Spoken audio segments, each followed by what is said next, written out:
기도하고 시작을 하겠습니다.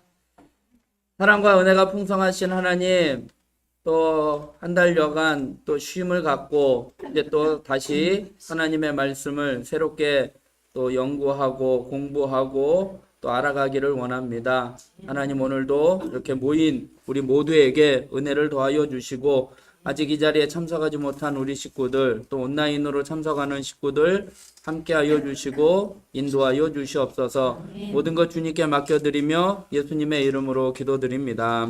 아멘. 예.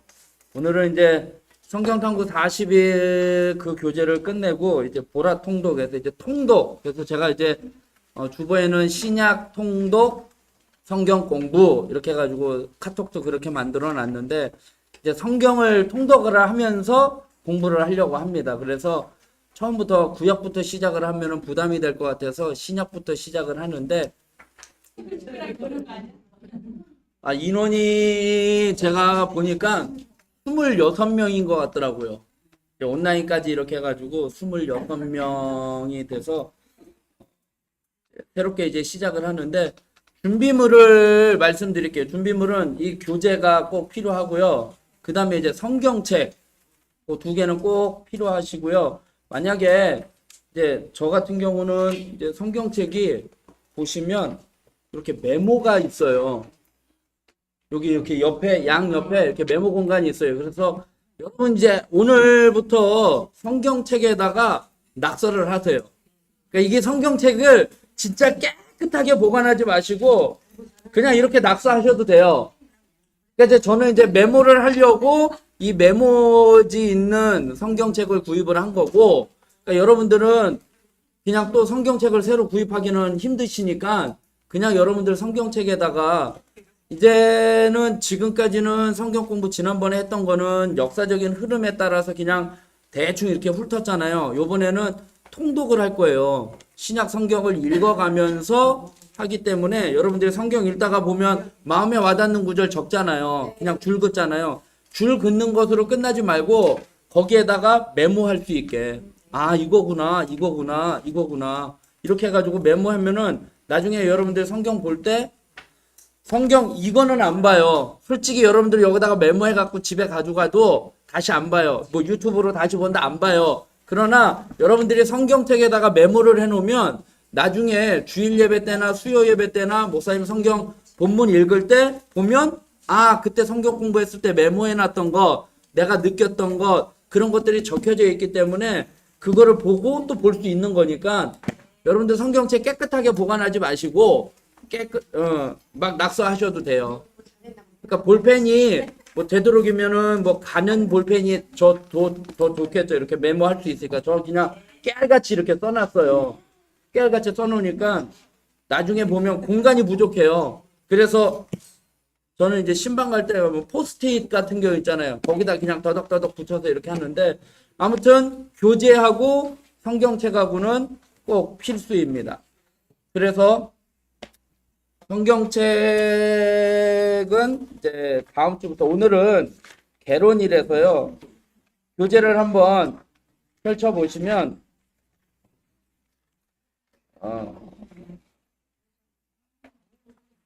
이게 저기 앞에 목차 있죠? 목차 한번 보시면 뭐 창세기 1장부터 출애굽기 40장까지 뭐 이렇게 돼 있잖아요. 그런데 뭐 데이 1, 데이 2 해가지고 이게 하루하루 이렇게 분량이에요. 하루하루 분량해가지고 90일 동안 성경을 통독을 할 수 있도록 이게 90일 분량으로 만들어 놓은 건데, 저희는 90일 분량이 아니라 90주 분량으로 생각을 하고선 여기에 하루 분량을 우리는 한 주간 분량으로, 그러다 보면 성경을 한 주에 한 15장 정도는 읽어야지 돼요. 그래서 저기 교재 목차에 보면 이게 몇 페이지인지 모르는데 신약 성경,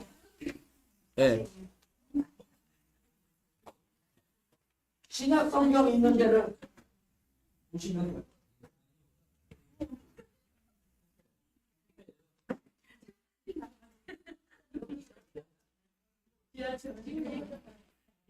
교재면은 나중에 일단 신약 목차에 이렇게 보시면 67일째 되는 날이 마태복음 1장부터 15장으로 되어 있잖아요. 이게 다음 주의 분량이에요. 그러니까 여러분들이 한 주간 마태복음 1장부터 15장까지 교재와 함께 성경을 읽어 오시면 되는 거예요. 예. 신약부터 할 거예요. 그래서 오늘은 성경적인 개론만 좀 이야기를 하고 앞으로 이걸 어떻게 할 건지 좀 나눠보려고 합니다. 교재 16페이지예요. 들어가는 글. 네? 네, 알겠습니다. 자, 그러면 또 볼 수 있는 방법이 16페이지는 읽을 거고, 그 다음에 성경 진도표 뭐 이렇게 있는데 22페이지 한번 보세요. 22페이지 보면 교재 보는 법이 나와 있어요. 거기 뭐 권별로, 그러니까 처음에 이제 창세기 하면은 창세기는 어떠한 책이다라고 네 들어오셔요. 개론을 설명을 하고 있고 거기 카트에 책 있어요.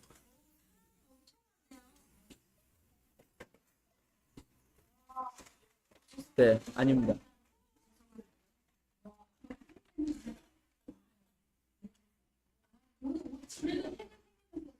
네, 책은 챙기셔야 됩니다.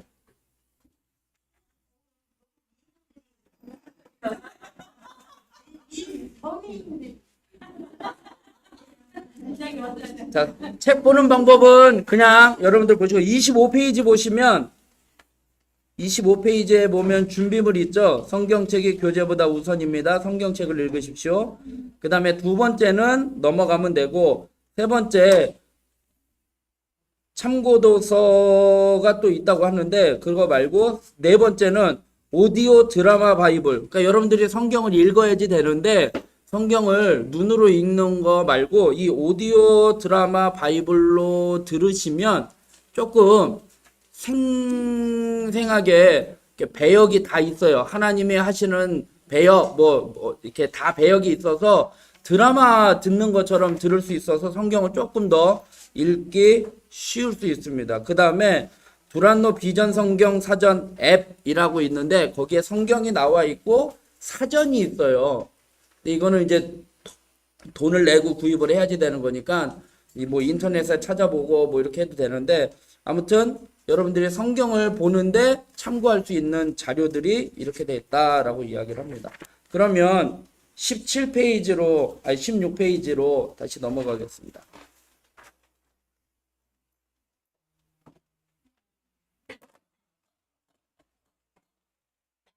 16페이지에 보면 그냥 들어가는 글이에요. 저자가 이 책을 만든 내용을 이제 이야기를 하고 있는데요. 게시판에 이제 스크린하고 이제 같이 보시면 돼요. 성경은 계시의 책이라는 거죠. 그러니까 누구의 계시냐? 하나님의 자기 계시라는 거예요. 하나님이 내가 누구인지를 보여주는 책이 성경이라는 거예요. 그래서 계시는 위로부터 임하는 것이에요. 그래서 종교하고는 달라요. 종교는 인간이 신에게 나아가기 위한, 그러니까 불교나 뭐 이런 것들은 인간이 신에게 어떻게 하면은 도달해 볼까, 신에게 어떻게 하면 나아가 볼까, 신에게 어떻게 도움을 구해 볼까 해가지고 인간이 만든 게 종교예요. 그래서 기독교를 엄밀히 따지면 기독교는 종교라고 할 수 있는 게 아니에요. 기독교는 그냥 우리가 그냥 사회 통상적으로 불교, 기독교, 천주교, 뭐 유교, 뭐 마호메트교 뭐 이런 식으로 그런 것들을 구분하기 위해서 종교라는 그 부류에 기독교가 포함되어 있지 종교는 엄밀히 따지면 인간이 만든 거예요. 그러나 기독교는 인간이 만든 게 아니라 하나님이 인간으로 이 땅에 오신 거고 하나님이 자기를 계시하기 위해서 쓰여진 책이에요. 그래서 성경은 하나님의 계시고 거기 보면 주의 말씀을 사모하는 자에게 보여주는 책이다라고 말씀을 하고 있습니다. 그래서 밑에 세 번째 단락에 보면 성경은 하나님과 예수님을 보여주는 책이다.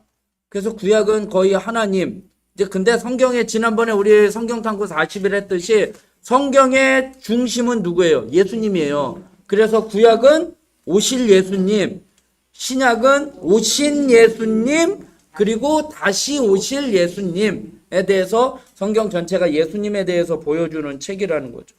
그래서 두 번째 줄 거기 보면 성경 계시의 핵심인 그분을 알아야 하고 바로 보아야 한다. 그래서 우리가 성경을 이 교재를 사용을 하는 것입니다. 그래서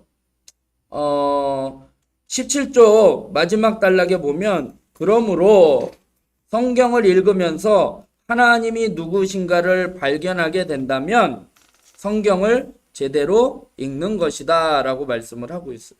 그러니까 하나님이 누구이신가 라는 것을 아는 게 성경을 읽는 목적이라는 것이죠. 그러면 교재 26쪽으로 넘어가 보면 성경의 이해라고 나와 있죠. 성경을 왜 읽느냐 이거예요.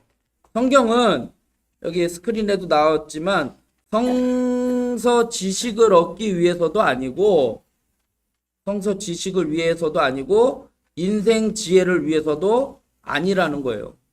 그럼 뭐냐? 하나님을 아는 지식을 위해서 우리가 읽는 거라는 거죠. 근데 우리가 성경 공부한다라고 하면은 그래도 내가 교회 집사인데 내가 그래 교회 권사인데 그리고 내가 신앙생활한 지 오래됐는데 그래도 성경에 대해서 좀 알아야지 되지 않느냐?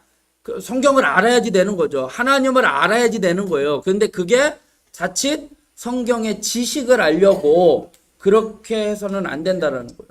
그리고 성경에는 또 하나님이 우리에게 인생에 대한 뭐 지혜, 잠언서 같은 경우에 보면 우리의 인생에 대한 지혜의 말씀이니까 그런 것들을 다른 뭐 교양 도서 뭐 이런 거보다는 성경이 그래도 조금 더 나으니까 그렇게 해서 성경을 읽는 것이 아니라는 거죠. 하나님의 지식을 얻기 위해서다. 성경에는 하나님을 아는 지식을 얻기 위해서라는 거예요. 그래서 성경을 왜 어떻게 성경을 읽을 것이냐? 우리가 성경을 읽는 거잖아요. 우린 독자잖아요. 읽는 사람이니까. 그런데 독자가 아니라 청자가 되라는 거예요. 성경을 읽으면서 하나님의 말씀을 들으라는 거예요. 내가 보고는 있지만 내가 독자로 성경을 읽어가지만 독자로서가 아니라 청자로서 하나님의 말씀을 듣는 사람으로서. 그래서 말씀은 성경에 보면 로고스라고 이야기를 해요. 그 말씀을 로고스라고 하는데 레마의 말씀이라는 건 뭐냐면 나에게 주시는 말씀이에요.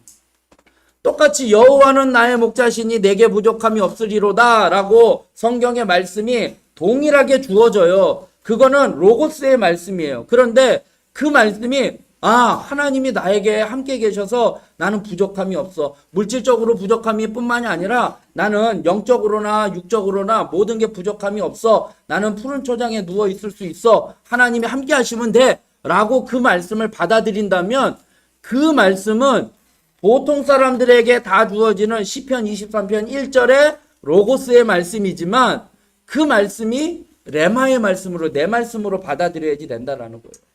그래서 우리가 성경을 읽을 때 성경을 공부할 때 로고스의 말씀 이게 태초에 하나님이 천지를 창조하셨구나 그 말씀이 아니라 로고스의 말씀이 아니라 하나님이 나를 만드셨구나 나를 창조하셨구나 레마의 말씀으로 받아들여야지 된다라는 거예요.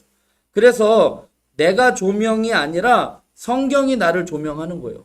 내가 성경을 이렇게 눈 뜨고 뭐 이렇게 불 켜고서 줄 쳐가면서 이거구나 하나님의 말씀이 이거구나라고 내가 밝혀가면서 찾아보는 게 아니라 하나님이 나를 조명하는 거예요. 정훈이 너는 이러한 것이야. 넌 죄인이야. 그러나 예수님이 너를 구원해 주셨어. 그리고 너는 하나님이 너를 위한 놀라운 계획을 갖고 계셔. 하나님이 너를 기대하고 계셔. 그렇게 해서 나를 발견하는 거예요. 성경의 말씀을 통해서 나를 조명해 보는 거예요. 그 다음에 내가 우리가 통독을 한다고 했으니까 내가 성경을 일독하겠어 라고 독파하는 게 아니라 성경이 나를 독파하는 거예요. 성경의 말씀을 통해서 내가 누군지를 다 밝혀지는 것이 그거라는 거죠. 그래서 그게 세 번째 단락이죠. 그러므로 가장 쉽고 거기에 이제 그 말씀이 그대로예요. 그래서 하나, 둘, 네 번째 줄에 보면 성경이 나를 조명해 주시고 라고 이야기하는데 말씀에 비춰진 나의 인생이 드러나는 거예요. 말씀을 통해서 내가 죄인이구나. 내가 하나님의 고귀한 선택된 하나님의 소중한 존재구나 라는 것을 발견하는 거죠. 그리고 성경이 나라는 존재를 독파하는 거죠. 그래서 이런 성경 읽기를 마지막 단락에 보면 체험하면서 먼저 삶의 방식을 변화시켜야 할 필요가 있다라는 거예요. 성경을 읽는 게 그냥 눈으로만 독파하는 게 아니라 그래서 언어적 식이요법이 필요하다라는 거예요.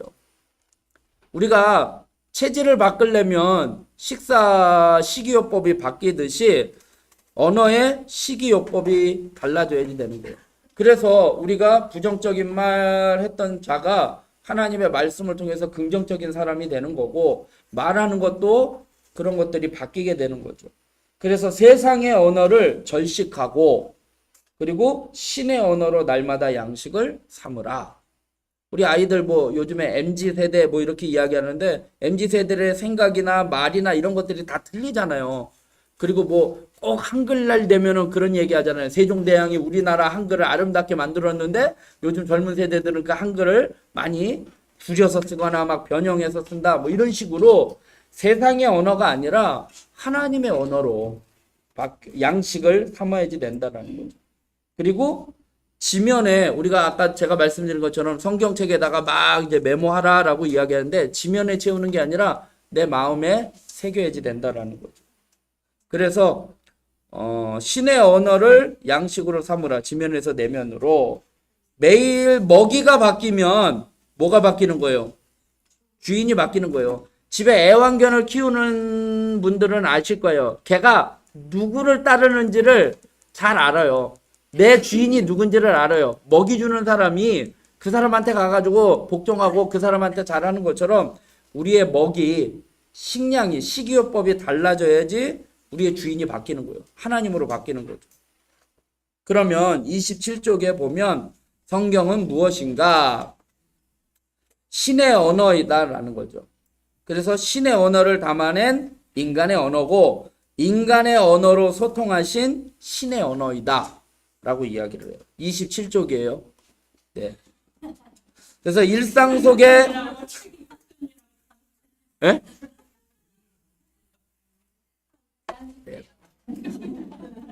네, 미리 보는 거는 집에 가서 보셔도 되고 일상 속의 신비고 역사 속의 초월이고 인성 속의 신성이다 이렇게 이야기하는데 한쪽으로만 이게 여기 보시 제가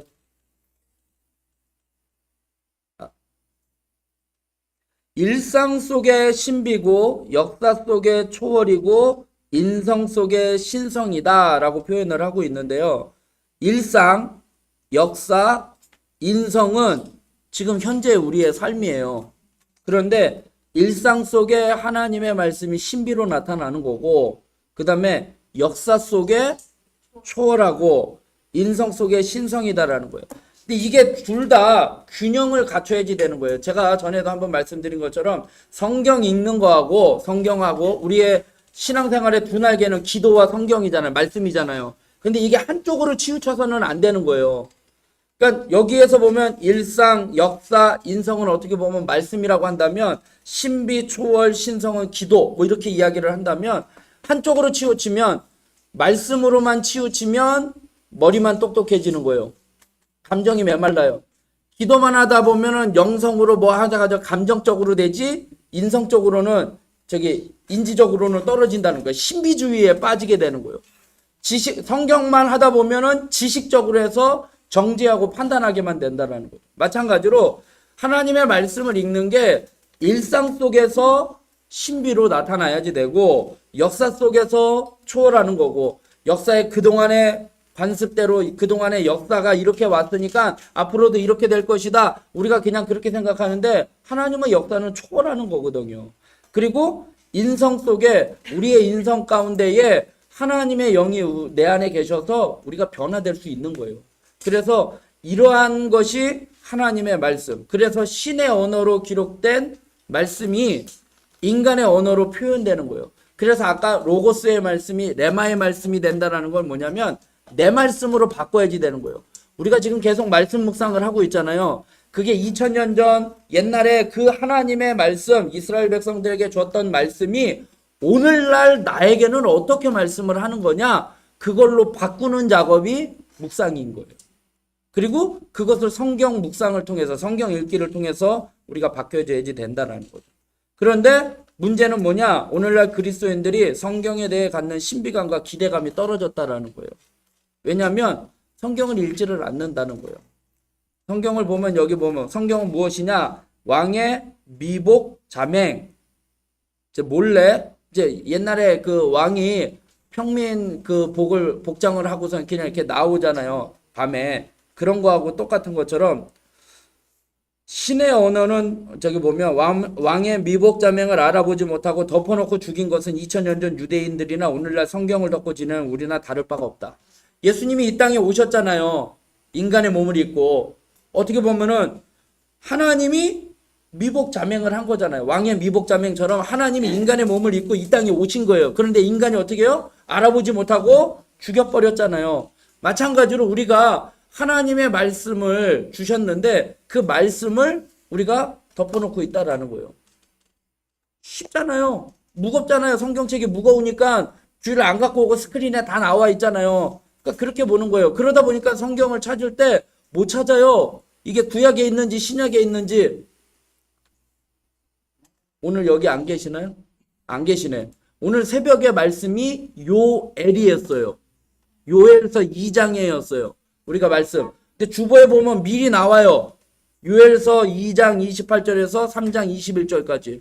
근데 제가 오늘 말씀 담임 목사님 안 계셔서 제가 말씀 전했는데 뒤에서 소곤소곤해요.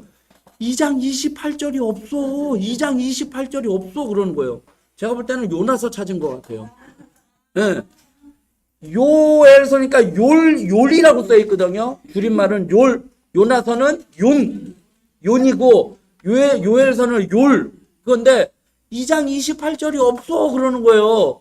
그러니까 뭔 소린가 했더니 딱 보니까 다른 데 찾으신 것 같아요. 그랬더니 한 분이 요엘이야 요엘. 그래서 그러면서 이제 넘어가셨는데 성경을 모르니까 안 읽으니까 구약에 있는지 신약에 있는지도 모르고 그거를 찾지를 못한다라는 거예요. 그래서 성경은 우리가 읽어야지 되는 거예요. 그래서 덮어놓고 제가 전에 한번 설교 때 했는데 후탁성도라고 아세요? 후탁성도. 후탁성도. 주일날 교회 오는데 성경책은 가져가야지 되니까 일주일 동안 쌓아놔서 먼지 있으니까 후탁성도. 그렇게 돼서는 안 된다라는 거예요. 자동차 뒤에 그냥 거기 자동차 뒤에 있어서 저 사람 교회 다니는구나 그거 알고 있는 그거 아니라는 거예요. 나중에도 나오겠지만 자동차에 이렇게 물고기 있잖아요. 그 물고기에 이렇게 써 있잖아요. 우리가 제가 쉽게 설명한 거 I, X 동그라미에 이렇게 돼 있고 Y, E 이렇게 돼 있잖아요. 그게 뭐냐면은 읽을 때는 익두스라고 쓰는 거, 익두스라고 읽는 거예요. 뜻은 뭐냐면 물고기라는 뜻이에요. 그런데 그게 헬라어의 첫 글자를 따온 거예요. 예수님은 그리스도요 하나님의 아들 구세주입니다 라는 그 단어의 앞글자만 따온 거예요. 로마에 박해가 있으니까 내가 그리스도인인지를 모르잖아요. 내가 그리스도인이라는 거 밝혀지면은 죽잖아요. 그러니까 딱 보면 저 사람 그리스도인인 것 같아? 그럼 땅바닥에다 물고기를 그리는 거예요.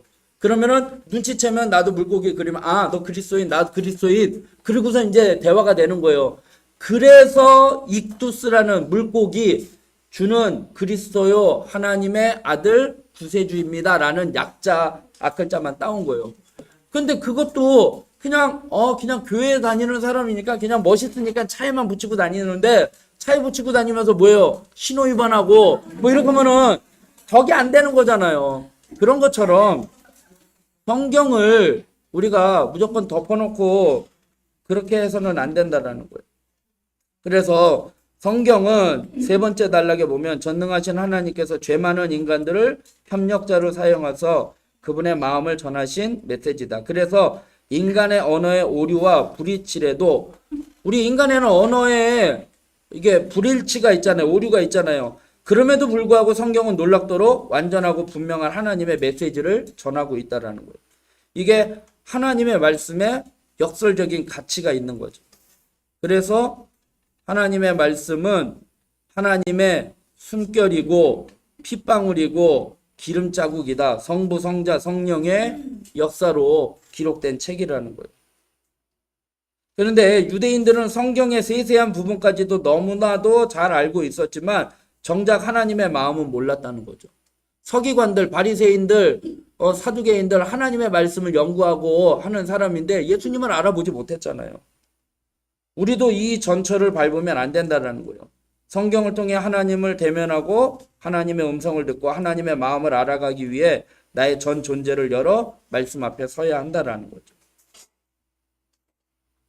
그래서 계시의 정점은 신의 자기 계시이다. 그래서 두 번째 줄로 보면 진리의 아버지를 대면하게 되고 말씀하시는 말씀이신 그리스도의 음성을 듣게 되며 진리의 영이신 성령님으로 충만하여지리라. 성부, 성자, 성령이 나오는 거죠.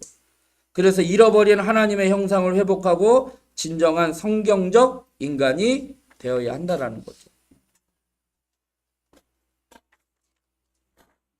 그러면 성경은 무엇을 말하는가? 거기 보면 성경 66권은 사람을 사랑하시는 하나님의 이야기다라는 거예요. 끊임없이 하나님을 알아달라고 외치고 있는 거예요. 아까 성경은 하나님의 자기 계시라고 했잖아요. 나 이런 사람이야 라고 이야기하는데 하나님이 내가 너희를 얼마나 사랑하는지 하나님이 자기를 알아달라고 외치고 있다라는 거예요. 그래서 구약은 하나님을 알라고, 신약은 예수님을 알라고, 그래서 예수님을 알면 하나님을 아는 것이라고 말하는 거예요. 그래서 성경은 무엇을 말하는가? 신의 자기 계시라는 거예요. 그래서 성부, 진리의 아버지, 성자, 말씀하시는 말씀, 그래서 말씀이 육신이 되었다라고 이야기하고 있잖아요. 그리고 성령은 진리의 영, 이것을 이야기를 하고 있는 거죠. 그래서 성경 이야기는 하나님의 이야기고 성경이 전하는 지식은 하나님의 지식이다. 그래서 성경은 무엇을 말하는가? 이건 나온 거고. 거기에 보면 성경의 최고 명령, 계명은 하나님을 사랑하라. 하나님만을 사랑하라. 성경의 최고 금령, 하지 말아야 할 거는 뭐냐? 다른 신을 섬기지 말라. 그 다음에 성경의 최고 선물은 예수님을 아는, 그래서 영생을 얻게 된다라는 거예요. 그래서 간단하게 요약하면 여기 게시판에 나와 있는데 계명은 하나님만을 사랑하는 것, 금령은 다른 신 우상을 섬기지 말라는 것. 그러니까 하나님은 질투하시는 하나님이에요. 다른 거 섬기면 하나님이 질투하시는 거죠. 선물은 예수님을 통해서 하나님을 아는 것, 영생을 얻는 것. 그래서 궁극적인 거는 말씀을 통해서 우리가 구원받는 거예요. 그래서 믿음은 들음에서 나고 들음은 하나님의 말씀으로 말미암음이다 라고 이야기를 하고 있어요. 그래서 구체적인 통독 방법, 아까도 말씀드렸지만 90일 동안 통독을 하는데 우린 90일이 아니라 이제 90주인데 이게 언제 끝날지는 몰라요. 그런데 매일 15장 내외의 분량을 읽으면 되는 거예요. 그래서 29쪽에 보면 성경이면 충분하다. 성경 한 권이면 충분하다라는 거예요. 전에 한번 말씀드린 것처럼 우리나라에는 선교사님이 먼저 들어오지 않았어요. 성경책이 먼저 들어왔어요. 그 개성상인들이 갔다가 거기서 선교사님이 성경책 하나 줬는데 외국의 책이니까 우리 자식한테 갖다 주면은 뭔가 도움이 되겠구나 해가지고 갖다 준 게 성경책이었다라는 거죠. 그래서 그 아들이 성경을 읽고 읽고 더 궁금해서 이게 뭔가 알아보기 위해서 다시 가가지고 선교사를 만나고, 그리고 선교사님들이 우리나라 상인들이 돈을 벌기 위해서 성경을 번역하다가 거기서 구원받게 되는 거고. 그래서 성경이 먼저 우리나라에 들어왔다라는 거죠. 그렇기 때문에 우리는 성경을 그렇게 소홀히 여겨서는 안 된다라는 거죠. 그래서 29쪽 맨 마지막에 보면 성경 통독 교재도 성경 통독 세미나도 결국 뭐 하라는 거예요? 성경을 읽게 하는 거예요. 우리가 큐티 하는 것도 뭐 하는 것도 다 성경을 읽게 하기 위해라는 거죠. 그래서 교재도 세미나도 보조적일 도움일 뿐 성경이 주인공이다. 매일 성경 읽기에 가장 큰 정성을 쏟아야지 된다라는 거예요. 그래서 이 교재가 보라 통독인데 거기 보니까 그렇게 읽어요. 성경을 읽어보라. 주님을 바라보라. 말씀을 들어보라. 뭐 이렇게 이야기를 하더라고요. 그래서 이 교재가 이렇게 써 있잖아요. 보라, 통독 이렇게 써 있잖아요. 교재 표지가 이렇게 돼 있잖아요. 그래서 보통 사람들이 볼 수 있는 책이다라고 이야기를 하고 있더라고요. 우리 보통 사람이라는 거죠. 네. 보라 통독을 줄여서 보통인데 우리는 보통 사람이라는 거죠. 자, 그러면 신약부터 할 거니까 신약으로 넘어갈게요.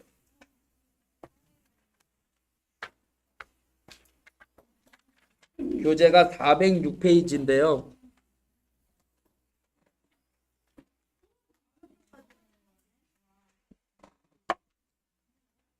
색깔이 틀릴걸요? 파란색하고 빨간색하고.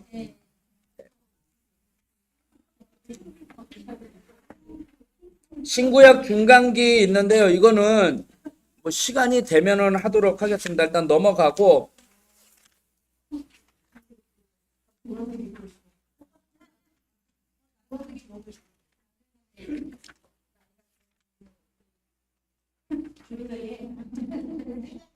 자, 그러면 여기 화면부터 먼저 볼게요. 성경의 구조를 보면 구약과 신약으로 되어 있어요. 구약은 몇 권이죠? 구약이 39권, 신약은 27권. 그래서 39, 27. 그래서 66권. 그렇게 외우시면 되고요. 구약이라는 말은 고린도후서 3장 14절에 한번 볼게요.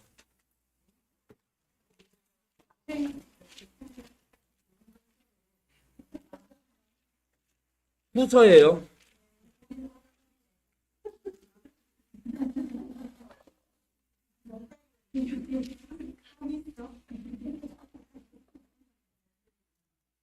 거기에 나와 있죠. 14절에 그러나 그들의 마음이 완고하여 오늘까지도 구약을 읽을 때에 그 수건이 벗겨지지 아니하고 있으니 그 수건은 그리스도 안에서 구약이라는 단어가 거기에 나온다라는 거예요. 그리고 히브리서에는 첫 언약이라고 나와요. 그러니까 이제 구약은 그렇게 나와 있고 신약은 새 언약이죠. 그래서 예레미야 31장 31절을 한번 찾아보면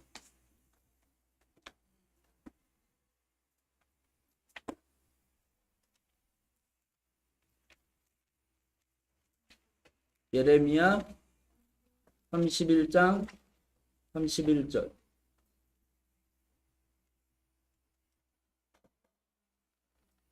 찾으셨어요? 여호와의 말씀이니라 보라 날이 이르리니 내가 이스라엘 집과 유다 집에 새 언약을 맺으리라. 그러니까 새 언약 그 다음에 새 언약이 있으니까 구약이 있는 거죠. 그렇게 해서 이제 그렇게 구분이 돼 있는 거고요.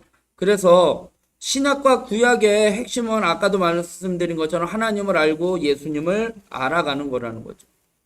그래서 아까 말씀드린 것처럼 구약은 39권 히브리어로 되어 있어요. 간혹 아람어로도 아람어는 여기요. 신약 성경에 아람어로도 기록이 되어 있어요. 그리고 창조부터 예수님까지 신약은 27권이고 헬라어와 아람어가 잠깐 나오고요. 예수님부터 종말까지. 구약은 이스라엘 중심이고 신약은 교회 중심이에요. 그러면 성경의 전체적인 이야기는 창조부터 어디까지예요? 종말까지예요. 그죠? 성경의 전체적인 내용은 창조부터 종말까지인데 거기에 구약과 신약의 다리 역할을 하는 게 뭐예요? 예수님이에요. 그잖아요. 창조부터 종말까지인데 예수님 중간에 다리 역할을 하고 있는 거예요. 그래서 성경은 창조부터 종말까지의 이야기인데 그 역할을 예수님이 하신 거예요. 그래서 하나님을 알고 예수님을 알아가야지 된다라는 거예요. 그러면 구약은 옛날 성경 탐구하신 분들은 대충 아실 거예요. 구약 율법서가 몇 권인지 아세요? 17권. 율법서, 네, 죄송합니다. 네. 요게 합쳐서 17권. 그 다음에 율법서가 모세 오경이에요. 그래서 5권. 그 다음에 역사서가 12권이게 되겠죠. 그 다음에 시가서는 욥기, 시편, 잠언, 전도, 아가서. 시적인, 문학적인 표현으로 쓰여졌다라고 해가지고 시가서라고 해서 요거 5권. 그 다음에 예언서가 17권. 말씀 중에 죄송한데요. 네. 김윤희 박사님 있잖아요. 구약서. 네네네. 근데 모세 오경이 이제 창출내 민수기 저까지인데 여호수아도 같이 이렇게 따라갈 수 있다고 그런 얘기를 하더라고요. 네. 뭐 그런 거는 학자들의 의견이니까요. 선생님 거기까지는 신경 안 쓰셔도 돼요. 그냥 우리가 보편적으로 알고 있는 상식으로 그냥 모세 오경 이렇게 하니까 창세기, 출애굽기, 레위기, 민수기, 신명기까지. 그다음에 신약의 복음서는 4권이에요. 마태, 마가, 누가, 요한. 그다음에 역사서는 사도행전 1권. 서신서가 요게 나머지니까 15권이니까 예언서가 요한계시록이에요. 그래서 1권인데 요거를 다 합쳐서 이것도 편지라고 해서 27권에서 5개 빼니까 몇 개예요? 21권이죠. 예. 요게 서신서가 20권, 예언서 1권 이렇게 되는 거죠. 그러니까 율법서, 복음서를 기초로 해서 과거, 현재, 미래 이렇게 나눠진다. 이거는 그냥 보면 돼요. 그다음에 우리가 신약을 배울 거니까 복음서가 4권이에요. 예? 안 맞았어요? 네. 5. 네. 21. 이거죠? 네. 그 다음에 복음서 4권입니다. 그때 얘기한 것처럼 공간복음은 공통적인 관점으로 쓰여졌다고 해서 공간복음 마태, 마가, 누가고요. 그 다음에 비공간복음 해가지고 요한복음. 그래서 4개를 예수님에 대해서 기록한 책, 그래서 복음서 4권이에요. 그거는 저자의 이름으로 쓰여진 거예요. 왜냐? 마태, 마가, 누가, 요한 주인공은 누구예요? 예수님이에요. 주인공은 예수님이다 보니까 그렇다고 마태복음을 예수님 1, 예수님 2, 예수님 3, 예수님 4 이렇게 할 수는 없으니까 예수님이 주인공이다 보니까 쓴 사람 이름으로 해서 주인공이 아닌 저자의 이름으로 마태, 마가, 누가, 요한으로 하는 거예요. 그 다음에 역사서는 1권인데 사도행전이에요. 사도행전은 주인공 이름이에요. 사도들의 이야기잖아요. 그래서 사도행전이라고 이름을 붙인 거고, 그 다음에 416쪽 보시면 돼요. 그 다음에 서신서를 제가 21권 아까 얘기한 것처럼, 그래서 21권 중에 바울 서신이 13권이에요. 그래서 교회에게 썼다고 해서 9권, 그 다음에 개인에게 쓴 게 4권이에요. 이거는 다 틀리잖아요. 교회에게 쓴 거 뭐 로마서 교회, 고린도 교회, 갈라디아 교회 다 썼는데 이거는 이름이 바울 서신 수신자 이제 받는 사람들의 이름을 따라서 로마서, 로마 교회, 고린도 교회, 갈라디아, 에베소 교회 그래서 수신자 이름으로 개인에게 디모데에게 쓴 거고 디도서에게 빌레몬에게 썼다고 해서 수신자의 이름으로 명칭이 붙여진 게 된 거예요. 그 다음에 일반 서신이 있어요. 일반 서신은 발신자 이름으로 쓴 거예요. 히브리서는 지금 작자 미상으로 되어 있고요. 야고보서는 야고보가 썼다고, 베드로전서는 베드로가 썼다고, 요한 1, 2, 3서까지는 요한이 쓴 거고 유다서는 유다가 쓴 거고. 이해가 되시죠? 그 다음에 마지막 예언서, 이거 서신서라고도 해요. 요한계시록은 발신자 이름, 요한이 쓴 거. 그래서 전에 한번 말씀드린 것처럼 요한이 쓴 책이 뭐예요? 요한복음이 있고요. 그 다음에 요한 1, 2, 3서가 있고 요한계시록이 있어요. 그래서 요한은 요한복음을 통해서 믿음을, 그 다음에 요한 1, 2, 3서를 통해서 사랑을, 그리고 계시록을 통해서 소망에 대해서, 그래서 믿음, 소망, 사랑에 대해서 그렇게 요한 서신이 그렇게 썼다라고 우리가 또 그렇게 보편적으로 알게 됩니다. 그리고 유다서는 여기 이제 416쪽에 보면 유다서는 예수님의 동생이에요.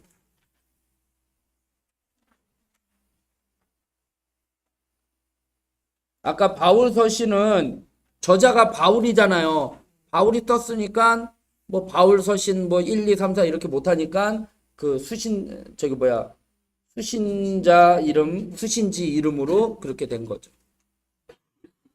그리고 이제 417쪽에 넘어가면은 신약 성경의 명칭, 구약은 두 권이면 상하, 그죠? 열왕기상, 열왕기하. 근데 신약으로는 전후, 데살로니가 전서, 데살로니가 후서 이렇게 표현하고, 세 권일 경우는 신약이 밖에는 없는데 요한 1, 2, 3서 이렇게 표현을 하고 있는 거죠. 그 다음에 신약 성경 시대는 지난번에 우리가 시대별로 했는데 복음 시대, 지난번에는 우리 예수 그리스도의 시대라고 해가지고 사생활, 어린 시절, 사생활, 그 다음에 십자가에 뭐 죽으신 뭐 이렇게 해가지고 나눴죠. 그 다음에 교회 시대, 사도행전에 나와 있는 초대교회 시대, 그 다음에 선교 시대, 요 종말 시대는 요한계시록 때문에 따로 이렇게 나눴어요. 지난번에는 이렇게 세 가지로만 나눠서 이야기를 했을 거예요. 선교 시대, 성령 시대 해가지고 교회 시대, 선교 시대 이렇게 나눠서 이야기를 한 적이 있을 겁니다.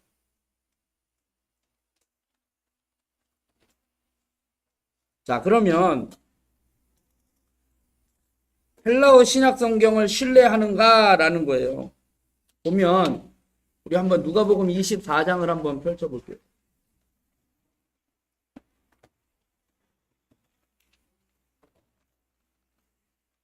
오늘은 조금 개론적인 부분이다 보니까 조금 누가복음 24장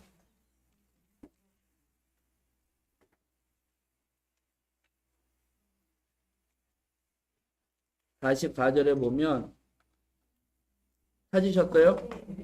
또 이르시되 내가 너희와 함께 있을 때에 너희에게 말한 바 곧 모세의 율법과 선지자들의 글과 시편의 나를 가리켜 기록된 모든 것이 이루어져야 하리라 한 말이 이것이라 하시고 하면서 성경을 깨닫게 하셨다. 신약 성경에 대한 이제 이야기를 하는 거예요.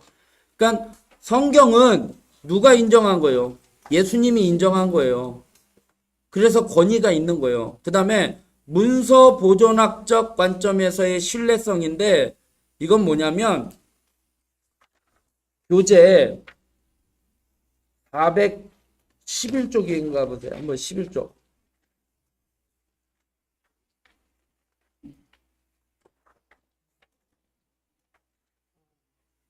거기에 보면 이제 신약 성경의 신뢰성에 대해서 이야기를 하고 있어요. 구약 성경의 기록에 3500에서 2400년 전까지 거슬러 올라간 다음에 신약 성경은 2000년 전으로 올라간다라는 거예요.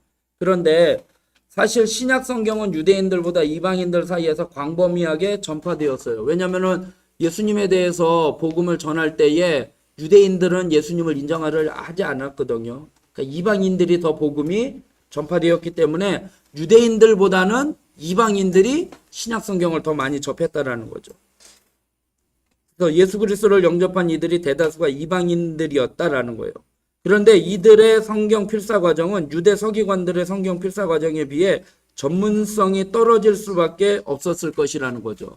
왜냐하면 구약의 서기관들, 율법주의자들은 하나님의 말씀을 기록을 하는데 이게요 어느 정도냐면 이 성경을 구약 성경을 쓸 때 야훼 하나님 야훼라는 단어를 쓸 때에 이 사람들은 하나님의 이름을 쓸 수가 없는 거예요. 감히 인간이 하나님의 이름을 쓸 수가 없어서 히브리어로는 아도나이 주여라고 아니면 그 다음에 엘로힘이라고 그 쓰는 거를 표기를 바꿔서 썼어요. 그래서 순복음교회 보면은 야훼께서 말씀하시되 이렇게 이야기를 하죠. 여호와를 그래서 이제 그 발음을 아도나이와 엘로힘의 이 단어에서 이게 조합이 돼서 여호와라는 단어가 나온 게 된 거예요. 야훼에서 그 단어를 이렇게 자음 모음 뭐 이렇게 해가지고 아무튼 여호와라는 이름으로 대체를 하게 된 거예요. 그런데 이 야훼라는 이름을 쓰려면 서기관들이 어떻게 하냐면요. 뭐 예를 들어서 태초에 쓰고 그 다음에 뭐예요? 하나님이잖아요. 야훼잖아요. 쓰려면 펜을 놓고 가서 목욕제계를 하고 와서 하나님이 천지를 창조하시니라. 둘째 날 하나님이 하면 또 가서 목욕제계 하고 와. 그렇게 썼어요. 그렇게 썼기 때문에 성경에 오류가 있을 수가 있겠어요? 없겠어요? 없는 거예요. 그만큼 신중하게. 그리고 그 사람들은 어떻게 썼냐면요. 또, 쓸 때에 책을 그냥 우리가 이렇게 우리 성경 필사하듯이 그냥 카피하듯이 한 게 아니라 그 야훼라는 단어를 그렇게 목욕제기 하고 난 다음에 한 페이지를 작성을 하잖아요. 한 페이지를 작성하면 가로, 세로, 대각선 단어 숫자를 확인하고 한 페이지를 넘어갔대요. 서기관들이.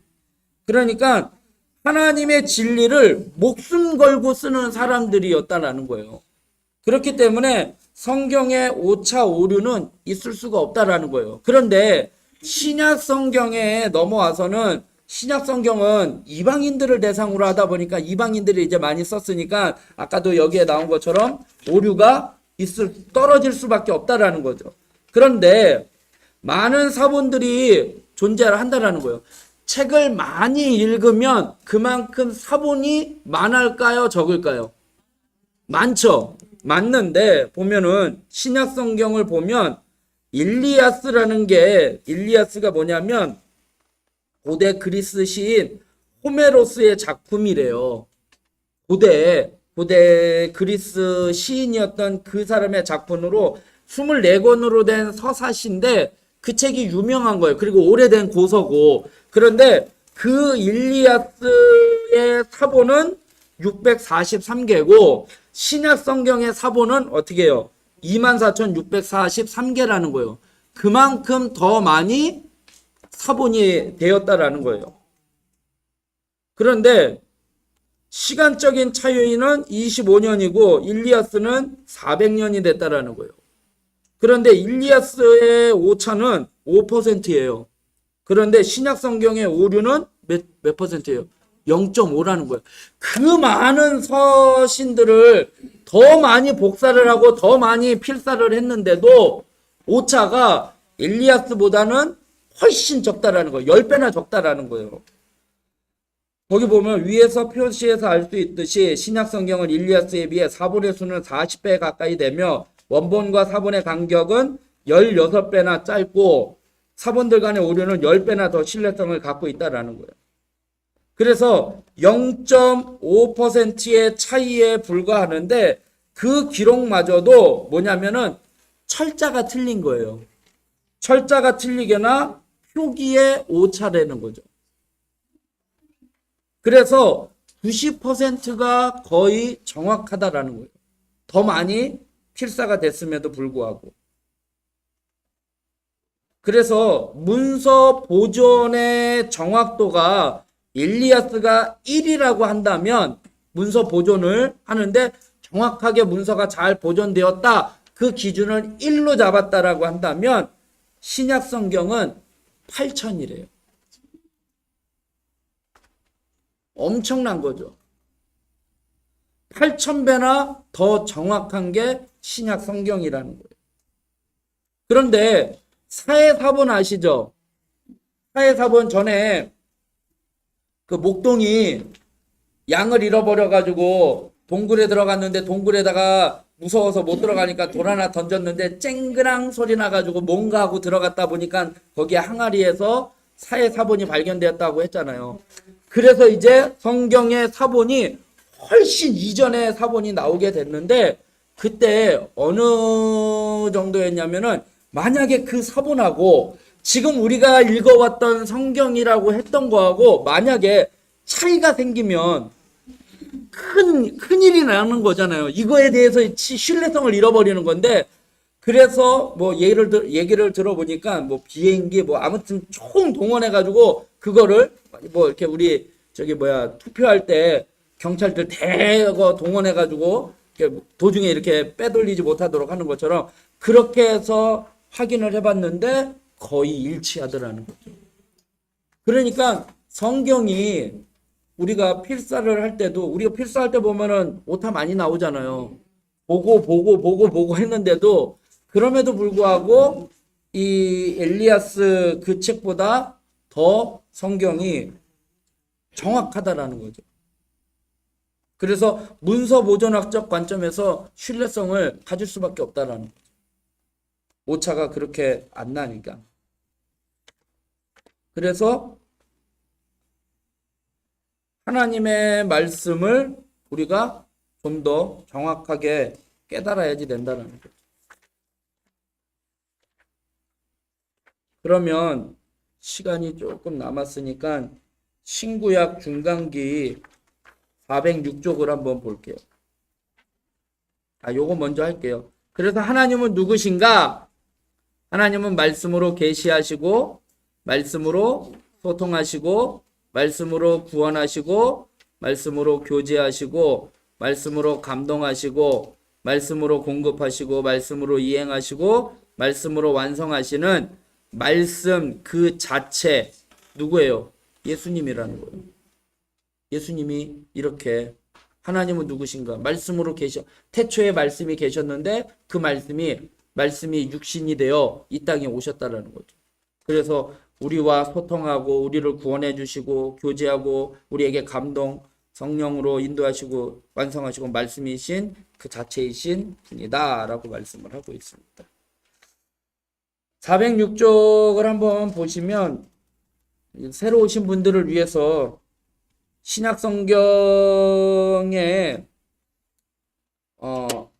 구약과 새로 오신 분들은 이제 구약과 신약이 바로 연결되지가 않아요. 구약 성경의 마지막은 말라기고요. 신약 성경은 마태복음이잖아요. 요게 역사가 바로 연결되는 게 아니라 그 중간에 400년이라는 공백기가 있어요.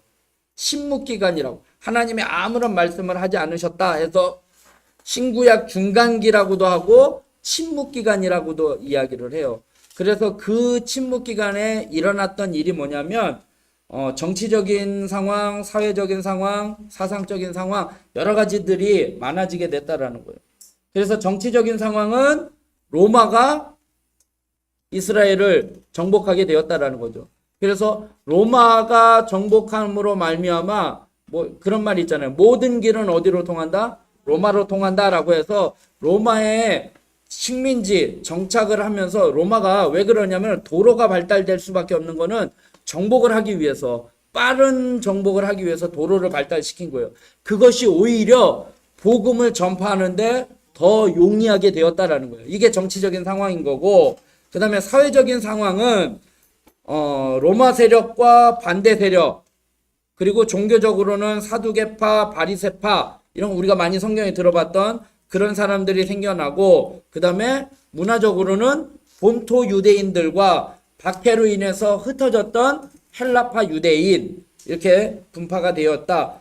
정치적인 상황이 사회적인 상황이 그랬다라는 거고 사상적인 상황은 뭐냐면 구약에 히브리적 하나님의 중심으로 생각했던 히브리적 사상이 있고 그 다음에 헬라 문화가 들어오면서부터 신문물이 들어오면서부터 세대가 또 바뀌다 보니까 헬라적인 그런 문화적인 사상이 들어오게 되는 거예요. 그래서 헤브라이즘, 헬레니즘 요 문화가 두 개가 서로 충돌하면서 막 바뀌게 되는 거죠. 그래서 우리가 성경을 읽을 때도 이성적으로나 감성적으로나 이게 잘 균형을 맞춰야지 되는 것처럼 히브리적 사상, 그 다음에 헬레니적 사상 그런 것들이 나오게 되었다라는 거죠. 그 다음에 정치적인 당파, 뭐 열심당, 헤롯당 뭐 이런 게 나와 있다. 아까 사두개파, 바리새파 이건 종교적인 당파 뭐 이런 것들이 있다라는 거죠. 그래서 이제 신약은 이제 412쪽을 보시면 지도를 이제 가끔가다 이제 지도를 이제 계속 보게 되는데요.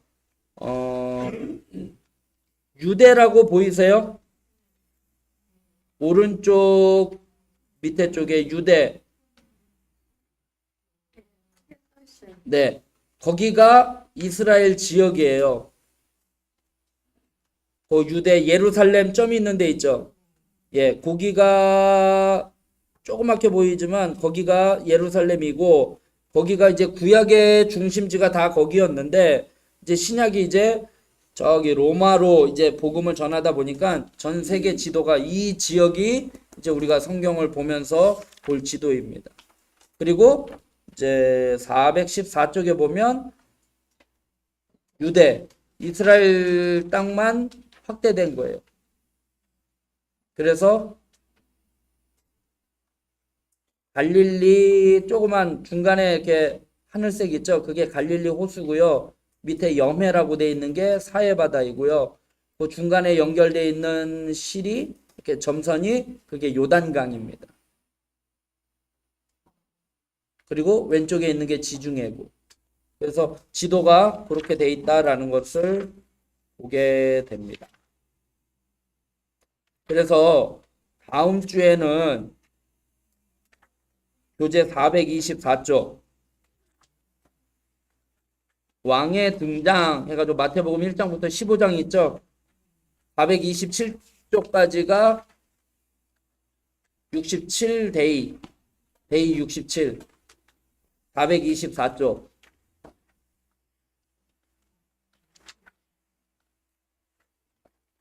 네 페이지죠. 페이지 수로는 네 페이지를 보시면 되는데 성경을 15장까지 읽어 오시면 돼요. 그리고 앞에 다음 시간에 복음서 마태, 마가, 누가, 요한 복음만 누가복음 마태복음만 본관 복음에서 마태복음만 개론 부분이니까요.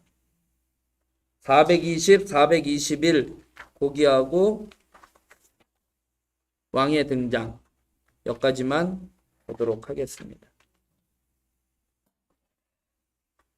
다음에는 제가 이 교재는 참고고요. 말 그대로 마태복음 한번 펼쳐보세요.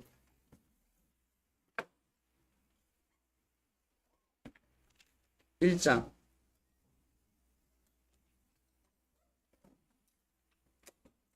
그러면은 마태복음의 1장 보면 아브라함과 다윗의 자손 예수 그리스도의 계보라 해가지고 1장은 거의 족보에 대해서 나와요. 그래서 족보에 대해서 뭐 5명의 여인에 대해서 짚고 넘어갈 거고 이런 식으로 그렇게 해서 2장에 넘어가서는 동방박사에 대한 이야기니까 동방박사 뭐 3가지 예물 뭐 이런 거에 대해서 이야기할 거고 3장에 가서는 사도 요한 뭐 세례 요한 뭐 이런 거고 4장에 가서는 예수님이 3가지 시험 당한 거 그러니까 이런 식으로 그렇게 내용을 다 자세하게는 할 수는 없어요. 그럼 시간이 그렇게 안 되니까. 그렇게 해서 6장의 내용은 이런 내용이다. 7장의 내용은 이런 내용이다. 이게 교재에도 나와 있지만 교재보다는 이제 우리는 조금 더 단어나 저는 이제 그 단어를 중심으로 보니까 단어나 아니면 문장 뭐 이런 것들을 통해서 살펴보도록 하겠습니다. 혹시 뭐 궁금한 거나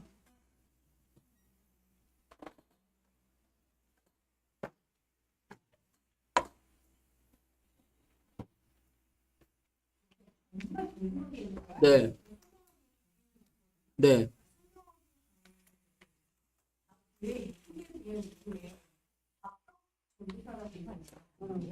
네. 전 잘 몰라요. 자, 저도 그냥 뭐 대충 듣긴 들었는데 뭐 요즘 이슈가 되고 있다라고 하는데 정확하게는 모르겠습니다. 제가 한번 알아보고 말씀을 드릴게요. 네. 거기서 하나를 봤는데 네. 성경적이진 않아요.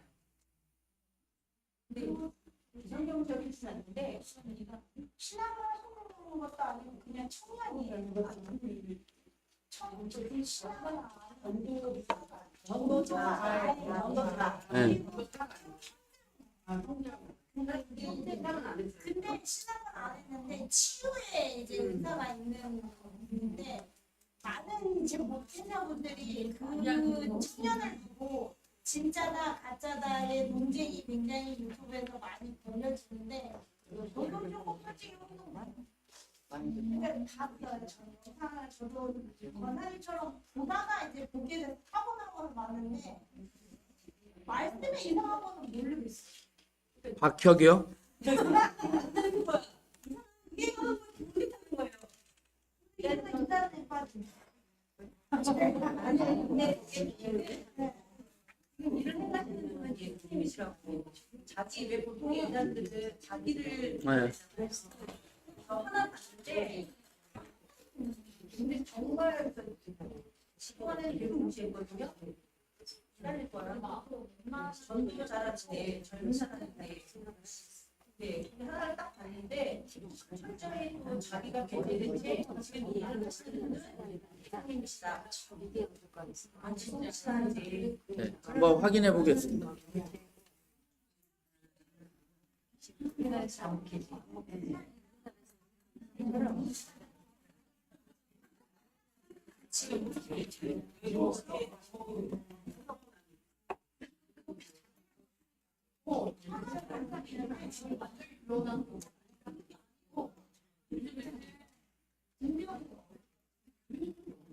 자, 그러면 하나님은 누구신가? 이거 다시 한번 읽어보겠습니다. 천천히. 말씀으로 계시하시고, 말씀으로 소통하시고, 말씀으로 구원하시고, 말씀으로 교제하시고, 말씀으로 감동하시고, 말씀으로 공급하시고, 말씀으로 이행하시고, 말씀으로 완성하시는 말씀 그 자체이신 분. 예, 제가 박혁은 이제 확인하려고 여기다 메모해 놓은 거예요. 이따가 저건 뭐지?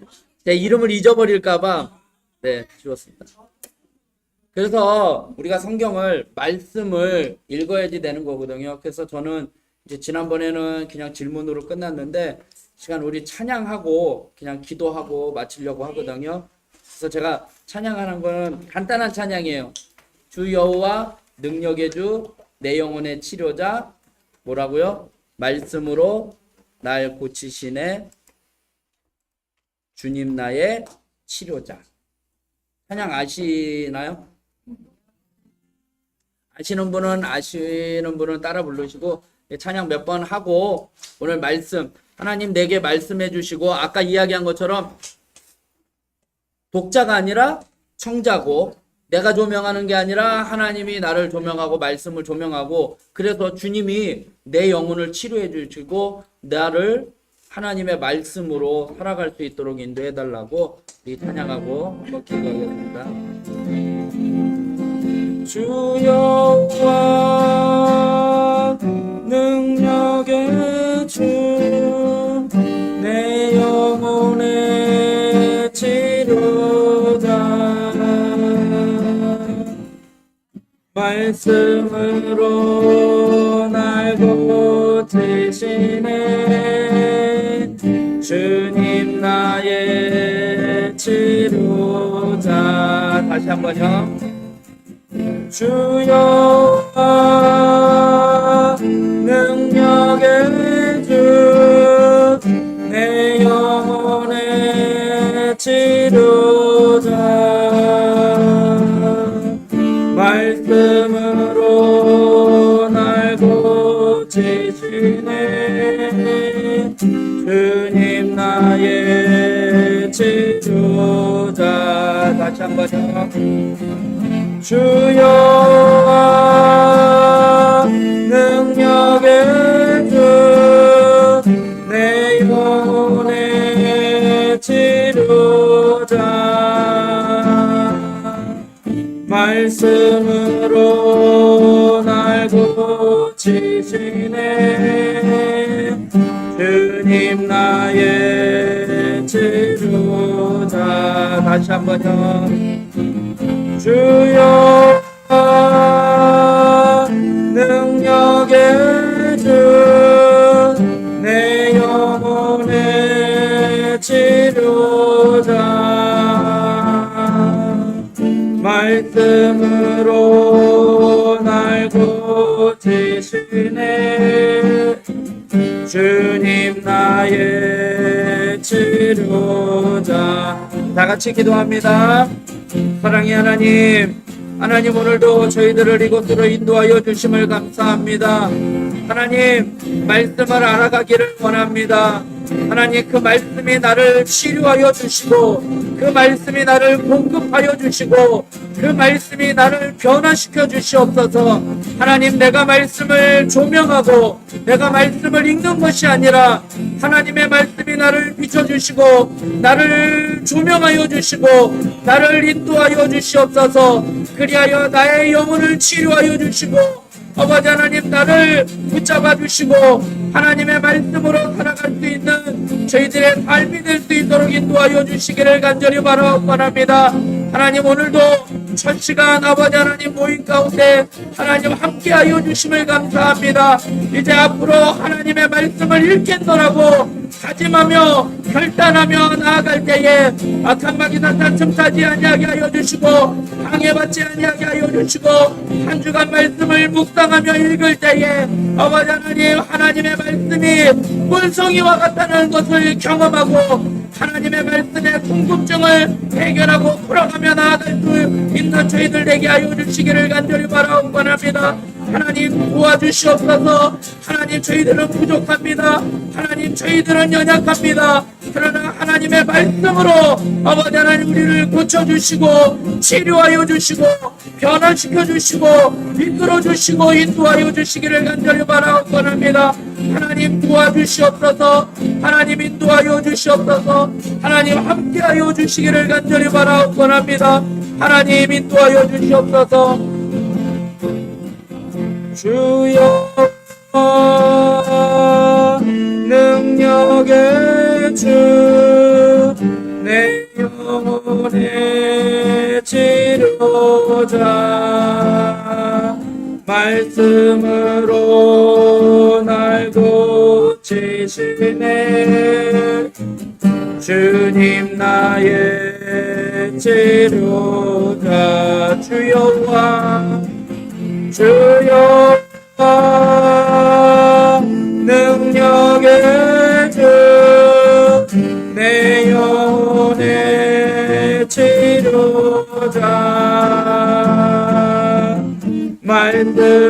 말씀으로 날 고치시네 주님 나의 치료자 한 번만 더 찬양합니다. 주여 능력의 주 내 영혼의 치료자 말씀으로 날 고치시네 주님 나의 치료자 사랑의 하나님 오늘도 우리에게 말씀하여 주시니 감사합니다. 하나님의 말씀을 가까이 하는 자 되게 하여 주시옵시고 그 말씀을 통하여 우리의 믿음이 자라나게 하여 주시옵소서. 지식적으로 문자적으로 하나님의 말씀을 읽고 배워가는 것이 아니라 하나님이 왜 우리에게 이 말씀을 하셨는지 이 말씀을 통하여 하나님이 누구이신지 예수님이 누구이신지 그 말씀을 통하여 바라볼 수 있게 하여 주시옵소서. 하나님 이제부터 성경 공부를 시작하랍니다. 단순히 지식을 위한 공부가 아니라 성경을 읽어보고 주님을 바라보고 말씀을 들어보는 그러한 시간들이 되게 하여 주시옵소서. 한 주간 이제 말씀을 묵상하려고 합니다. 읽으려고 합니다. 하나님, 시간을 구별해야 하고 또 장소를 구별해야 하고 몸과 마음을 구별해야 할 터인데 악한 마귀가 방해하지 못하도록 하나님 함께하여 주시고 하나님 한 주간의 말씀으로 승리하며 살아갈 수 있도록 인도하여 주시옵소서. 능력의 주 하나님, 내 영혼의 치료자, 말씀으로 날 고치주시니 주님 나의 치료자라고 이 찬양의 고백과 같이 날마다 말씀으로 살아갈 수 있는 저희들 되게 하여 주시옵소서. 한 주간도 주님께 맡겨드리며 예수님의 이름으로 기도드립니다. 아멘. 수고하셨습니다.